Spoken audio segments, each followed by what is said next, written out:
नमस्कार बच्चों, आप लोगों ने पढ़ चुका है कि प्रकाश क्या है, प्रकाश के गुण क्या है और प्रकाश के सिद्धांतों को प्रतिपादन करने वाले वैज्ञानिक कौन कौन है। आपने पिछले टॉपिक पर यह चर्चा हो चुकी है। आज हम लोग पढ़ेंगे प्रकाश का परावर्तन। प्रकाश का परावर्तन, क्योंकि जब हम प्रकाश का परिचय दे रहे थे, प्रकाश पढ़ा रहे थे, तो बार बार प्रकाश का परावर्तन, बार बार प्रकाश का परिवर्तन। आज देख ही लेते हैं प्रकाश का परिवर्तन क्या होता है। जब प्रकाश की किरणें किसी सतह से टकराकर अपने ही माध्यम में लौट जाते हैं, तो लौटने के इस घटना को ही प्रकाश का परावर्तन कहते हैं। जब प्रकाश की किरणें किसी सतह से टकराकर उसी माध्यम में लौट जाती है, तो उस घटना को हम प्रकाश का परावर्तन कहते हैं। इसका मतलब माध्यम, जिस माध्यम से प्रकाश की किरणें आई और टकराकर उसी माध्यम में लौट गई, तो उस घटना को हम प्रकाश का परावर्तन कहते हैं। फिगर से समझते हैं हम लोग।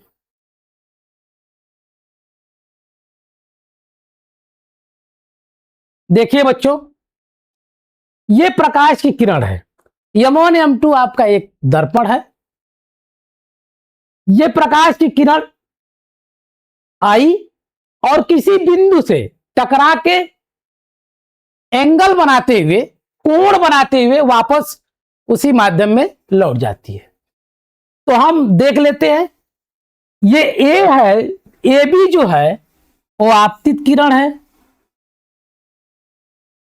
जो किरण लौट कर वापस उसी माध्यम में लौट गई, उसको हम कहते हैं परावर्तित किरण।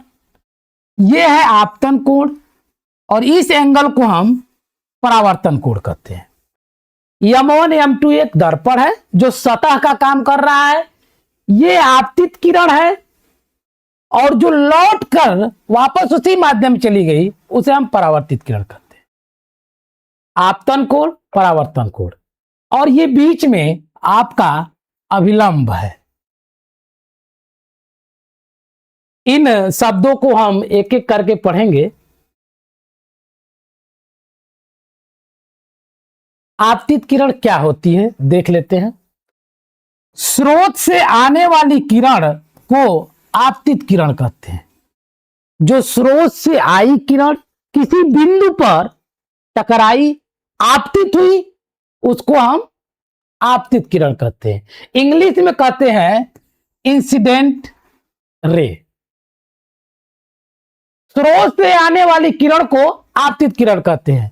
जो स्रोत से किरण आती है, इसका मतलब सूर्य की किरणें आती है, तो उन किरणों को आपतित किरण कहेंगे। और वापस सतह से टकरा के जो जाती है, उसे हम कहते हैं परावर्तित किरण। क्या कहते हैं? परावर्तन के बाद जाने वाली किरण को परावर्तित किरण कहते हैं। परावर्तित के बाद जो किरण वापस उसी माध्यम में लौटती है, उसको हम परावर्तित किरण कहेंगे। ऊपर थोड़ा सा हम देख लेते हैं, छूट रहा है आपका आपतन कोण। आपतन कोण क्या होता है? आपतित किरण तथा अभिलंब के बीच का कोण आपतन कोण कहलाता है। जैसे यहां पे दिखाया गया आप लोगों को, ये आपतित किरण और ये अभिलंब, ये आपका ए बी है आपतित किरण, और जो NB है ये अभिलंब है। इन दोनों के बीच के एंगल को हम आपतन कोण कहेंगे, जैसा आप लोग को बताया गया। आपतित किरण तथा अभिलंब के बीच के कोण को आपतन कोण कहलाता है। ये आप नोट डाउन कर लेंगे, हो सकता है तो स्क्रीनशॉट भी ले सकते हैं। और इसे हम आई से दर्शाते हैं। आई का मतलब इंसिडेंस।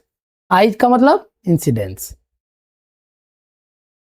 अब चलते हैं परावर्तित किरण, हमने तो समझा चुका है। अब आगे की तरफ परावर्तन कोण, एंगल ऑफ रिफ्लेक्शन।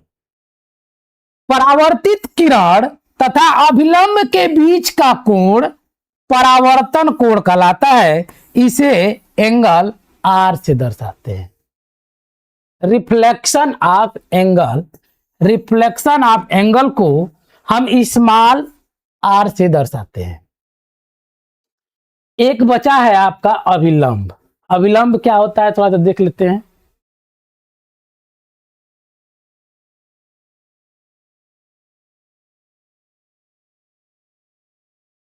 अभिलंब वह काल्पनिक रेखा जो सतह पर लंबवत होती है और आपतित और परावर्तित किरणों को अलग करती है, अभिलंब कहलाती है।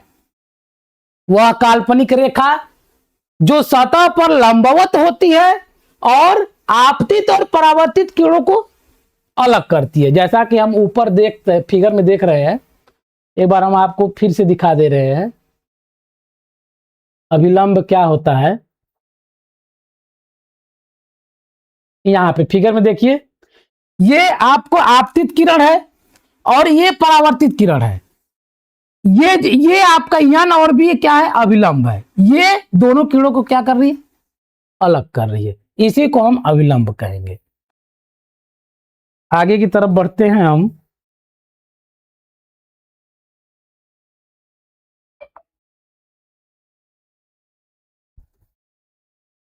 ज्यादा बढ़ गए हम लोग।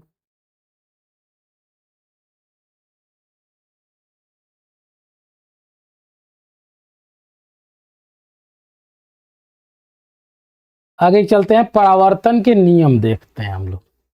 परावर्तन के नियम, लॉ ऑफ रिफ्लेक्शन। पहला नियम क्या होता है, आई इज इक्वल टू आर। मतलब आपतन कोण परावर्तन कोण के बराबर होता है। आपतन कोण परावर्तन कोण के क्या होता है बच्चों, बराबर होता है। ये आप नियम याद रखेंगे। मतलब ये आपका सतह है, एक बार फिगर में देख लेते हैं। ये आपका आपतन किरण है और एक परावर्तित किरण है। ये बीच में आपका ये काल्पनिक रेखा होती है, इसको हम अभिलंब कहते हैं। ये एंगल, ये इसको बोलते हैं आपतन कोण और इसको बोलते हैं परावर्तन कोण। ये दोनों एंगल क्या होते हैं, बराबर होते हैं। इसको हम आई से प्रदर्शित करते हैं और इसको आर से प्रदर्शित करते हैं। Angle I is equal to angle R, ये क्या होता है, बराबर होता है। अगला दूसरा नियम है, याद रखिएगा, आपतित किरण परावर्तित किरण और नॉर्मल एक ही तल में होते हैं। मतलब आपतित किरण, परावर्तित किरण और नॉर्मल एक ही तल में होते हैं। जैसा यहां पे देख लीजिए, ये आपका आपतित किरण है, आपतित किरण, और ये परावर्तित किरण है।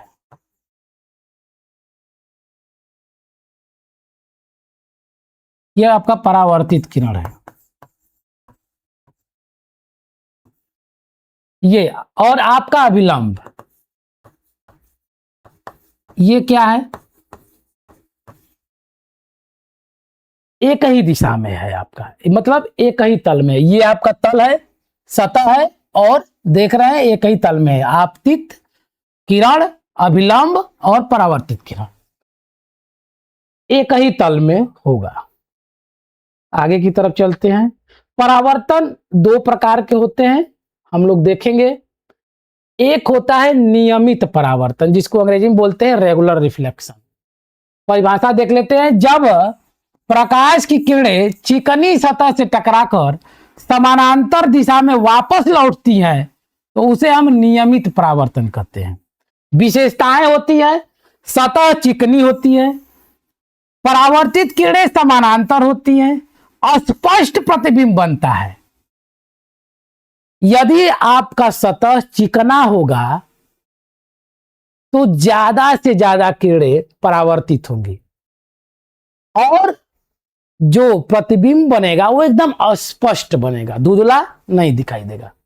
जैसा कि आप फिगर में देख रहे हैं, ये नियमित परावर्तन का फिगर है।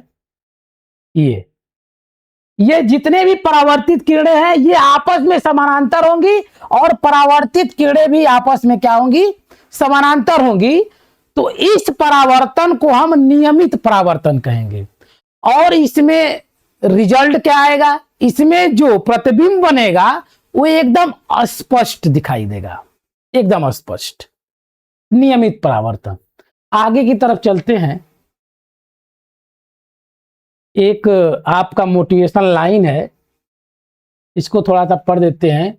लोग डूबते हैं तो समंदर का दोष देते हैं, लोग डूबते हैं तो समंदर का दोष देते हैं, मंजिल ना मिले तो किस्मत का दोष देते हैं, खुद तो संभल कर चलते नहीं, जब लगती है ठोकर तो पत्थर को दोष देते हैं।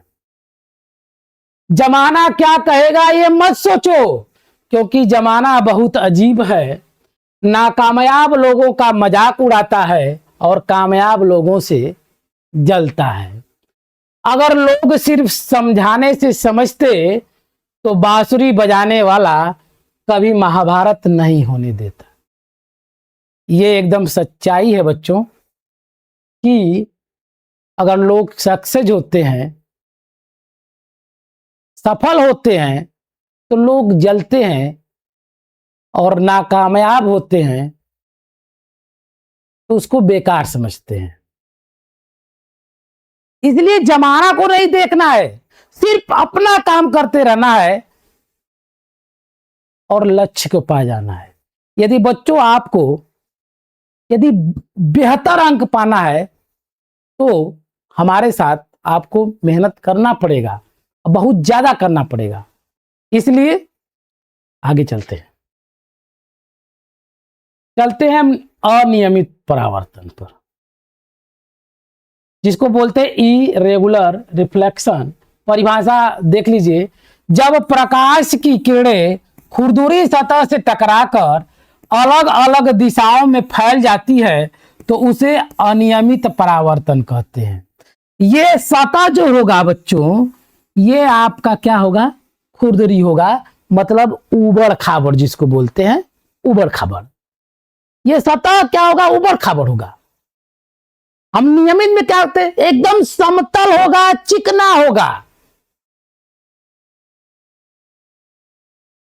और उसमें आपतित किरण भी समांतर होगी और परावर्तित किरण भी क्या होगी बच्चों, समानांतर होगी।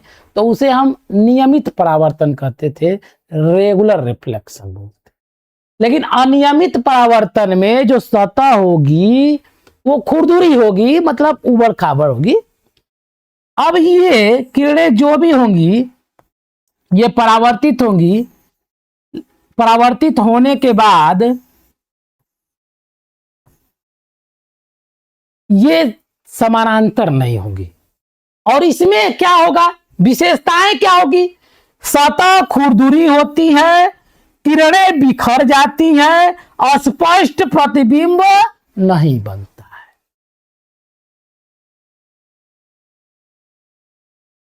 क्योंकि आप लोग भी समझते हैं, जो चीजें समतल होती है, खुरदुरी नहीं होती है, चमकदार होती है वो।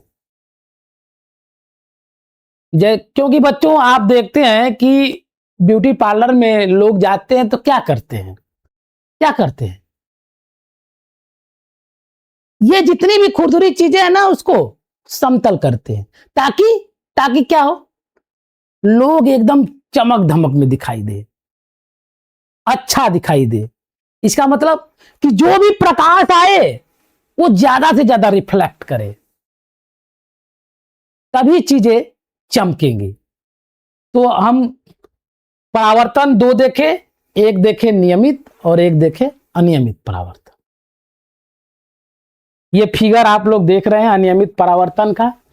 ये परावर्तित किरणें और आपतित किरणें और परावर्तित किरणें समानांतर नहीं है, और जो सतह है वो खुरदुरी है। आगे की तरफ चलते हैं। कुछ चीजें छूट गई हैं जो हम लोग पिछली कक्षाओं में पढ़ चुके हैं, 7, 8, 9 में, वो दोबारा मैं थोड़ा सा उसको दोहरा देता हूं। ट्रांसपेरेंट क्या होता है? लाइट फुली पॉसेज, जिस वस्तु से, जिस माध्यम से हम लाइट को गुजार सके या लाइट गुजर सके, उसे हम ट्रांसपेरेंट करते हैं। ट्रांसपेरेंट का मतलब होता है पारदर्शी, जिससे प्रकाश गुजर सके या आर पार हो जाए, उसे हम पारदर्शी कहते हैं या पारदर्शी वस्तु कहते हैं। ओपेक, ओपेक का मतलब होता है अपारदर्शी। अपारदर्शी का मतलब कि जिसमें से प्रकाश को गुजारा नहीं जा सकता। एग्जाम्पल बहुत है पारदर्शी और अपारदर्शी का। पारदर्शी में एग्जाम्पल में आपका ग्लास हो जाएगा और वाटर, मतलब कांच और जल। अपारदर्शी में ओपेक जिसको बोलते हैं, ओपेक का मतलब होता है अपारदर्शी, जिसमें से प्रकाश को हम गुजार नहीं सकते। जिस वस्तु में से प्रकाश को हम नहीं गुजार सकते या प्रकाश गुजर नहीं सकती है, उसे हम अपारदर्शी वस्तु कहते हैं, ओपेक ऑब्जेक्ट बोलते हैं अंग्रेजी में। तीसरा ट्रांसलूसेंट, पार्शियल लाइट पासेज।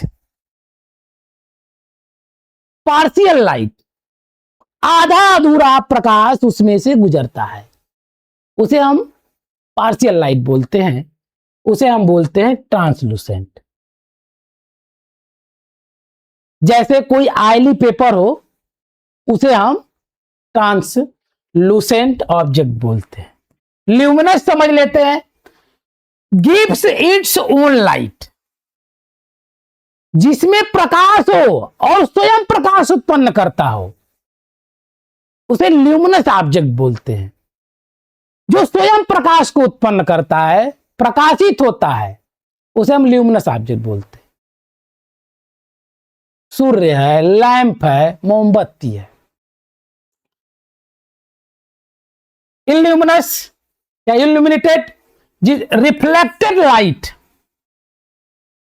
ये क्या करता है? ये किसी ल्यूमिनस ऑब्जेक्ट से प्रकाश लेके परावर्तित होकर प्रकाश उत्पन्न करता है। मतलब ये दीप्त वस्तुओं से ही प्रकाशित होता है, ये स्वयं से प्रकाशित नहीं होता है। जो स्वयं से प्रकाशित होता है उसको हिंदी में दीप्त वस्तुएं बोलते हैं, और जो स्वयं से प्रकाशित नहीं होता है, दीप्त वस्तुओं से प्रकाशित होता है, उसे प्रदीप्त वस्तुएं कहते हैं।